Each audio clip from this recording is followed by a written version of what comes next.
The table stood near the entrance of the library, just before the shelves began to press in with their quiet weight, a space not meant for lingering, but for passage, where visitors paused to adjust a scarf, scan a schedule, or flip through the newspaper left there each morning by the receptionist. No one paid it much attention. The table was old, scratched, functional, unnoticed by most who walked past with purpose in their eyes and borrowed silence in their hands.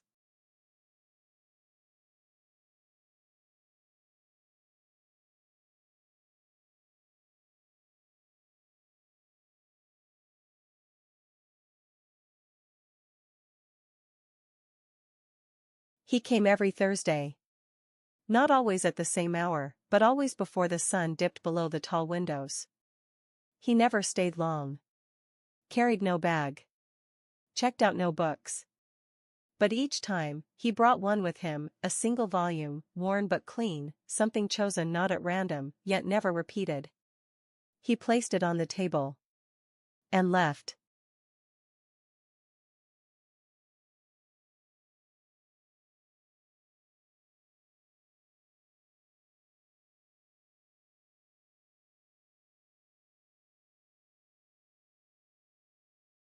He never looked back.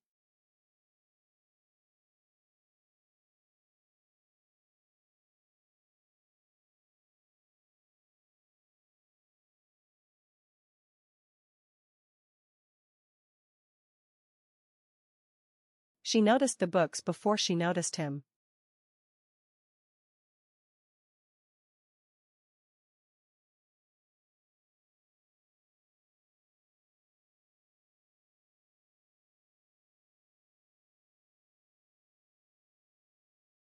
At first, she assumed they belonged to someone else, a librarian perhaps, or a student who had stepped away briefly.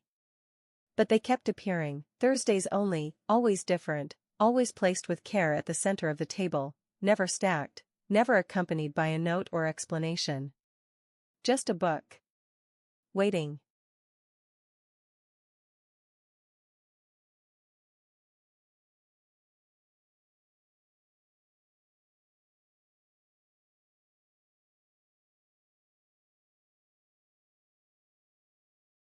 She never took one.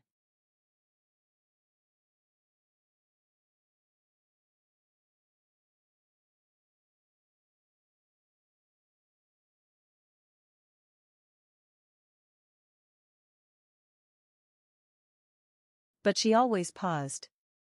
Slowed her step just enough to read the title, sometimes to brush her fingers lightly along the cover without lifting it, the way one might greet a sleeping cat without waking it.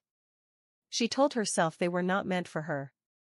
That they were forgotten or mislaid, left behind by chance.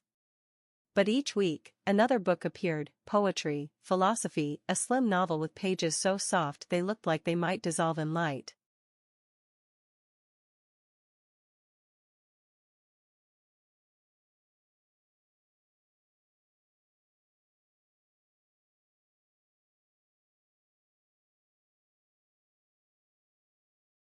He watched her only once.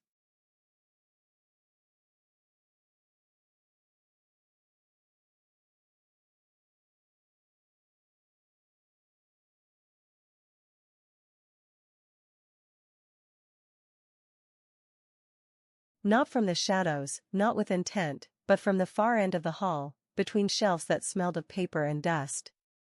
She had stopped at the table, as she always did. Stood for a moment longer than usual. Touched the corner of the spine with her fingertip, then continued on.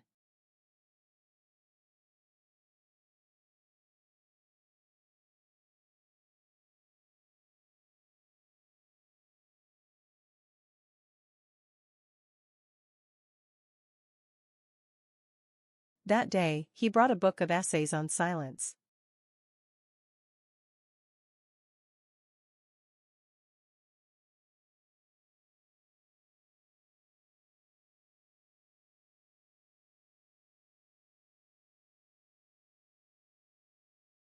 She stood by it for nearly 5 minutes.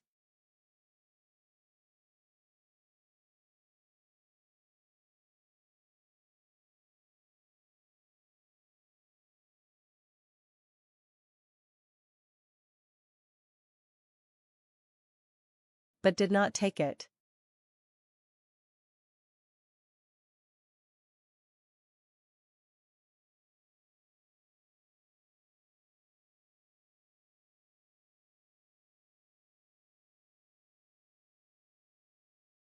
It became a rhythm, not agreed upon but followed with a kind of quiet urgency, his offering, her hesitation, the space between them filled with pages never turned. She didn't know his face. Only the books.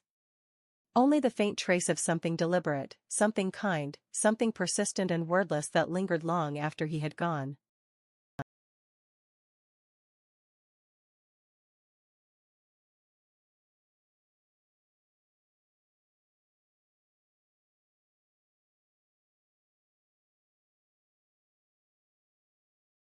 And still, she left them untouched.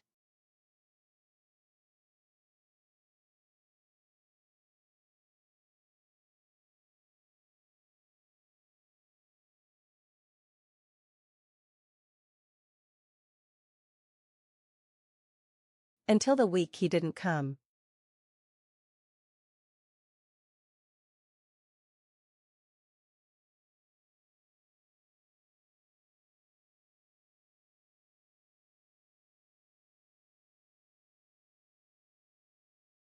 The absence arrived quietly, not with finality but with pause, like a note held too long before the next begins, not silence, but the space between. On that Thursday, the table remained bare. No book. No sign. Just the same scratched surface reflecting the same tired light from the windows that had watched them both, week after week.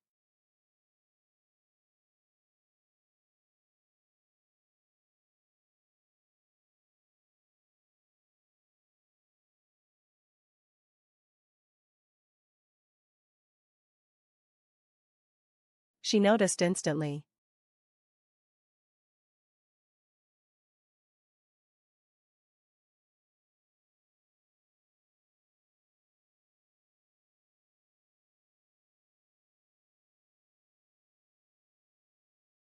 Her steps slowed, then stopped, though nothing in her movement suggested surprise.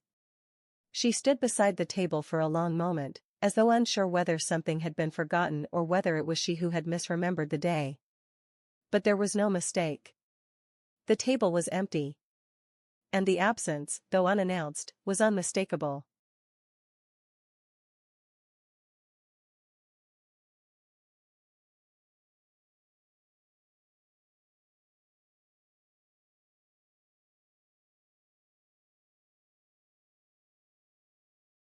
She did not take a seat. Did not turn her head. She simply looked at the surface of the wood, as if waiting for the imprint of a book to remain, a shadow, a faint warmth, a trace of presence. There was none.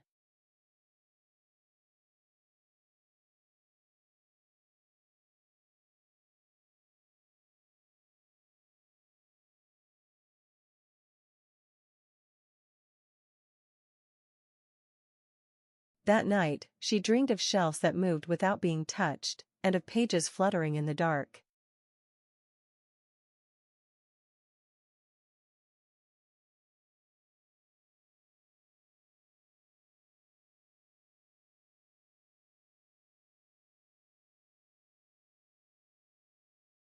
The next Thursday, the table was still empty.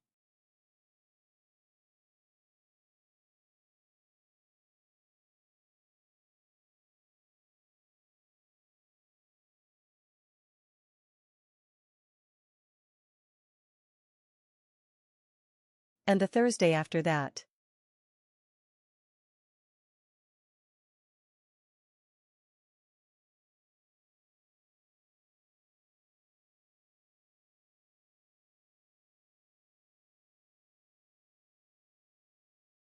No one else noticed.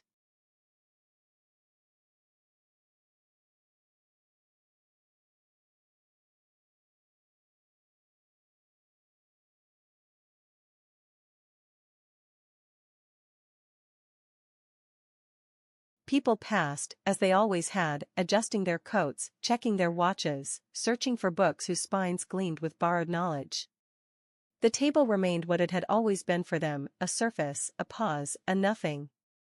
But for her, it had become the outline of something larger, not a message, not a promise, but an echo of attention that had, somehow, become part of the air she moved through.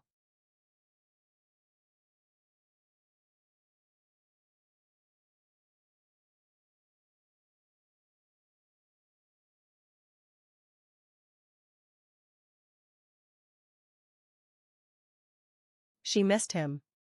Without ever having known him. Missed the quiet gesture. The decision. The thoughtfulness of choosing something he would never see her read. She missed the way her days folded toward Thursday without meaning to. The way her fingers sometimes itched to reach for the cover, even if her body remained still.